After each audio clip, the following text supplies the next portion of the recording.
to Monster Man. Arrgh. Chick! Chick! Hey, yeah, bet.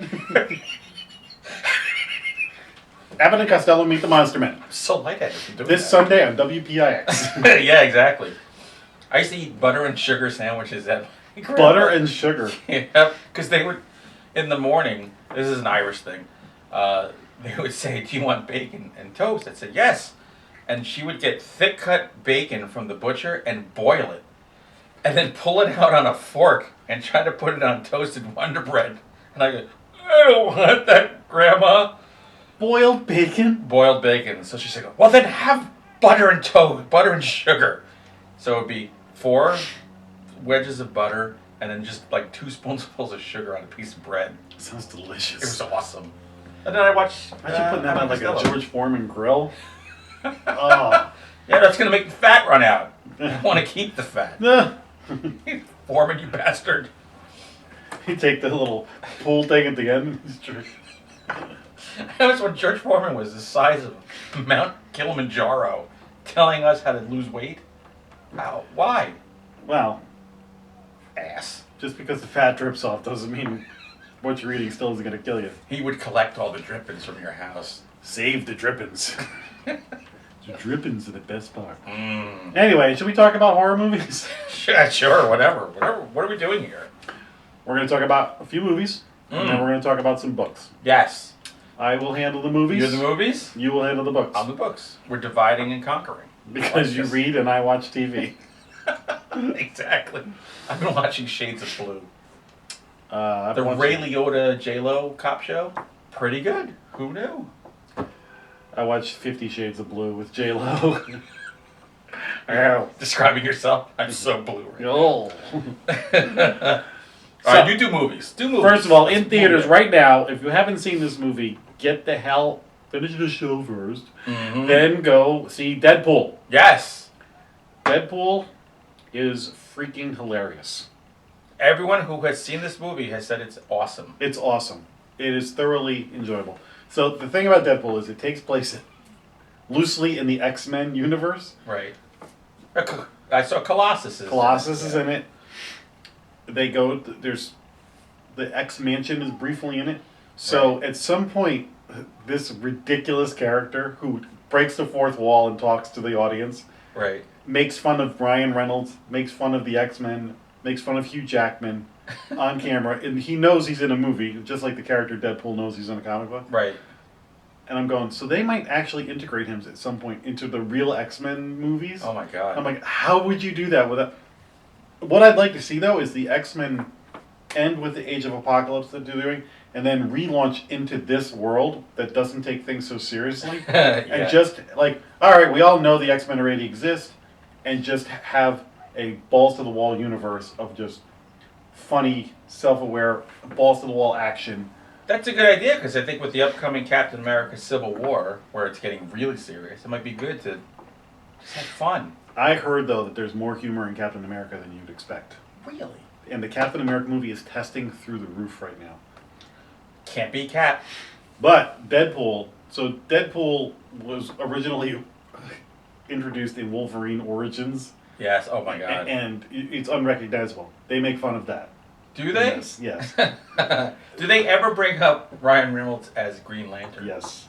They do. Oh, that's right, because Don't Make Me Green. And, Yeah. All right, yeah, they do. So they make fun of everything. It's Morena Baccarin is in it from Firefly and whatever else. Mm-hmm. Somehow they made her even more hot and beautiful. That's almost impossible. to Like, do. she has always just been one of, but like I forget my name when I see her. Forget about it. She's hilarious in this. She's just. My name is Chick. Chick. She's great. There's a bartender that he knows, listen, the plot doesn't even matter. Right. It's just there's great action sequences. It's just hilarious. There's a post mid-scene credit scene Right. that's awesome. Cool.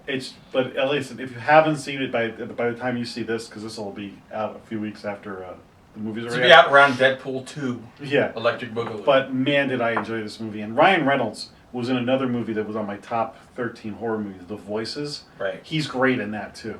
So, he's got a pretty spotty resume. But you know what? Every actor who's working has a spotty resume. Right. Henry Fonda, spotty. I mean, made 200 movies and 13 were good. That was only Fonda, some of them. Yeah. I feel so stupid. I had a choice between that or Star Wars. But because I waited 2 months to see Star Wars, I said, well, I better just see it now at this point. And man, did I make the wrong choice. Deadpool is better than Star Wars. An episode of Shades of Blue is better than Star Wars. That was a suckfest. Oh my god. That's for another day. That movie sucks. But listen, a movie that I did not see in the theater, but I saw recently on television, is Crimson Peak. Which, I hope my wife is watching this, because 3 times I tried to watch this with you, and 3 times you fell asleep before I could hit the buy button on demand, and I haven't been able to see it. It's killing me. I think you're going to like it a lot, because it's... Stylistic. It's in the vein of The Haunting. Oh. So it's got this... It could be like a Hammer movie. Right. The colors are amazing. The visuals are stunning. Tom Hiddleston is just so talented. Who's the girl? There's 2 girls. There's a blonde girl who's really blonde girl. I super forget her familiar. name. It's Mia something or other. And Jessica Wachowska Chastain. or whatever. Yeah. She's stunning. And Jessica Chastain is great in this movie. And she's sort of the villainous one. She was in the Jurassic World. No, that's Bryce Dallas Howard. No, the new one. The one that came out last year. Yeah, that was Bryce Dallas Howard. No, that was Jessica Chastain. Nope. Yes. I bet you. All right, we're going to go back during the editing process. No, You're going to check right now? I'm going to say it's Jessica Chastain, wearing high heels and running through this park the entire time. I'm just going to keep vamping. So, no, I'm totally right on this. By the way, check out my shirt. It's Svengoolie, who my wife always confuses, if you ever watch it, with Ron Jeremy. Totally. He's the Ron Jeremy. Horror Ron Jeremy. La la la la la la la la la. Bryce Dallas Howard. Really? So who was Jessica Chastain? She's the redhead that looks like her. She was in. Is she Ron Howard's daughter? You see The Martian? She is. Yeah. She is. See The Martian? She was the one that led this. She was in the spaceship. Oh, she was the head of it? Yep. She's in Zero Dark 30. I have learned something new. They're interchangeable. They're interchangeable. Like Jack Campese and Hunter Shea. They're interchangeable. There was no difference. And Brad Pitt. Crimson Peak is not so much a horror movie, though. That's what I've heard. It is more of like a gothic, ghostly love story. I love a love with story. A horror. All right. A hint of horror here and there. A splash of horror here and Is there. the love story as good as the love story in Spring? No. That'd be hard to do, because Spring was probably no, but this the is best more love story gothic. in a long time. Visually, you got to see this movie just because it looks amazing. You know it's Guillermo del Toro when you see it. If you're looking for a flat-out scary haunted house movie, this is not it at all. But Right. it's a good movie. Like I enjoyed it. Some people put it on there like their top movies. I wouldn't, because I don't think I'd ever watch it again. Right. Or maybe down the road a little bit. I might think buy you'll it. like it better than I did. I'll probably buy it. But it looks great. It's a good little ghost story. There's a couple of hokey things. Some people really like the ghost effects. I thought they were a little CGE. Well, yeah, I know that was a lot of people are like, oh, it looks like a lot of CGI in this movie. But I'm like, you know what? CGI you can incorporate fine if you do a story. It seems to be we put a lot of money into the CGI and we paid no writers. If you can combine the two, I think you can do all right. Yeah. So it's definitely worth watching, worth renting. Good movies. I think some people are going to love it. Other people are going to go in with their expectations for flat out horror, and it's not. But I think as a horror fan, you'll appreciate it. Think more like The Haunting, more psychological. There is a couple of good like violent things that happen in it though. Right. So, but like I said, visually you can't. There might be violent things in this house if I don't get to watch it soon. Just so you know. And then my third is this is a controversial one. This is on Netflix. So if you have Netflix, you've already paid for it. It's called Stung. It's a giant wasp movie. Oh, I've been stung by the bee of love. Go! I stayed away from this, by the way, because of the non-recommendations from like Rue Morgue and all the Horror crap Hound. that you watch, that you own. I know. I I'm stayed away staying from away from this one. I'll watch Kingdom of the Spiders again. Did you read your top 13? Your top 13 all suck. Top 13 was awesome. Awesome. You suck at horror.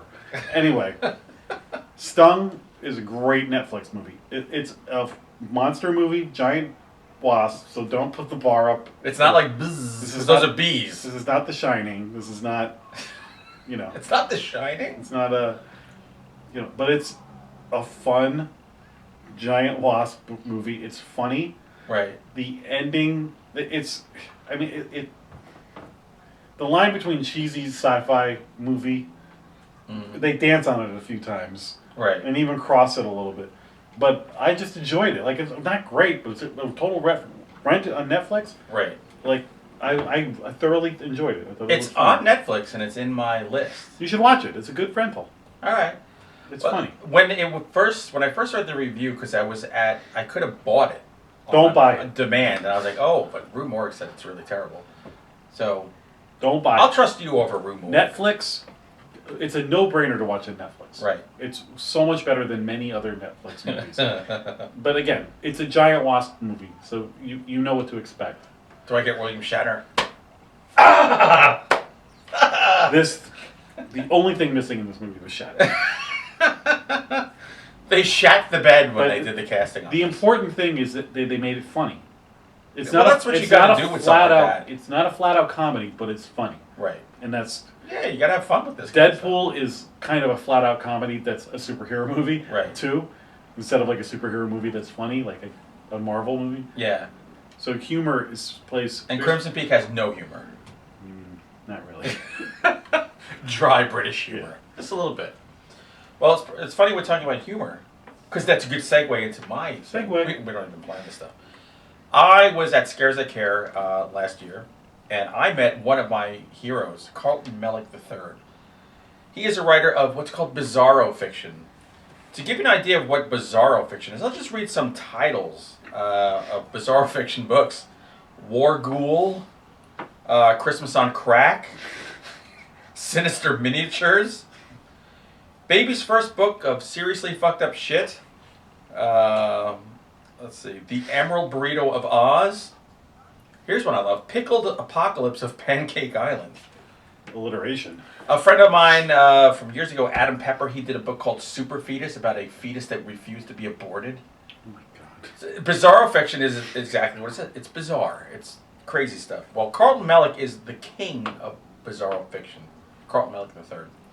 And I finally met him, and he was such a nice guy. Like, I expected some guy that was, like, out on Jupiter somewhere. He was such a nice guy.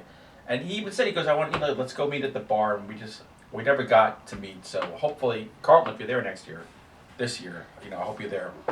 One of my favorite books that he wrote was a book, and it's been featured on this show before, Apeshit. Apeshit is kind of like it's a bunch of teenage kids going into a cabin in the mountains, and this particular area, things die, but then they all come back to life. So no matter what happens to you, you're never going to die, even if you're in pieces. And Carlton's characters always have these bizarre fetishes. Like in Apeshit, one girl liked to have a dildo made out of little babies and stuff, and just crazy stuff. I just opened this to random pages and read some stuff. You can read anything on any page in a Carlton Mellick book and be like, holy crap. So this was my favorite book, and then I went and he had a sequel called Clusterfuck. Two great titles. Or if you're Norwegian, a Clusterfuck. Clusterfuck, now, and Apeshit, oh my God, we are just MPAA. This is high school kids going to a cabin. These are college kids and frat guys and girls going spelunking in the caves in the same mountain. Oh, okay. So you could read Clusterfuck without knowing anything about Apeshit, and you'll have a good time. But if you read the first, you're going to look forward to the second one. Oh, absolutely. And I want a third. It's like the descent on massive amounts of psilocybin and crack. It's basically whether it's 6 or 8 people. I forget the number, but they go caving, and the caves are full of creatures and towns. It's just so bizarre. I can't even describe it. Carlton says these books are like his B movie homages. I would love to see these made into movies. Like he's done other books, The Menstruating Ball, The Morbidly Obese Ninja, Razor Wire Pubic Hair. Oh my God! Like those are books that can only be books. These books could actually make really fun movies if you did it right. Maybe you got the director of Tucker and Dale versus Evil or something, and just had a ball with it. Anything goes with his characters. Anything goes with the plot. I highly suggest you check out. Read those 2 first. Those are kind of be your primers. These are your gateway drugs. Right. And then venture into, like my wife is reading Cuddly Holocaust right now. Cuddly Holocaust. Yeah. So then you venture further into the pool, and you will not be disappointed. Gargoyle Girls on Spider Island. And he has great artists. The artists who do his covers. There's Cuddly Holocaust. Cuddly Holocaust is right there. Hammer Wives, Thunder Pussy. Baby Jesus Butt Plug, which is a book my wife keeps threatening to buy, and I'm like, I don't want that book. Pocket Full of Loose Razor Blades. Fantastic Orgy. That's Carlton. Yep. Jesus Freaks. Sea of the Patchwork Cats, which I have a few here. I mean, Bizarro Fiction is its own thing. And if you like horror, I'd suggest you check it out. It's not something you read this stuff, but you won't see Stung. I know, maybe it's something wrong with me. I'll see Stung now. Stung's not out there like that. Clusterfuck, yeah, Clusterfuck. Good book. Good, great for the kids. Good stocking stuffer. Graduation gifts. Right around St. Patrick's Day, it's a good book to break out and read to the family. You know what's great? Go to Starbucks. Just sit there and read it with a latte. When my wife and I, when we travel, and plane, if we bring these books, we put them in magazines and stuff so nobody can see what we're reading. Look, I'm proud, but I also don't want to be shunned. That's a good selfie for like Goodreads. Exactly. I'm reading Clusterfuck. So anyway, there's your book recommendation too. All right, so after you're done watching Deadpool, get some Clusterfuck. All right, that's a good one. Yep, we're done. Goodbye. Goodbye. See you next time. Monster Ben.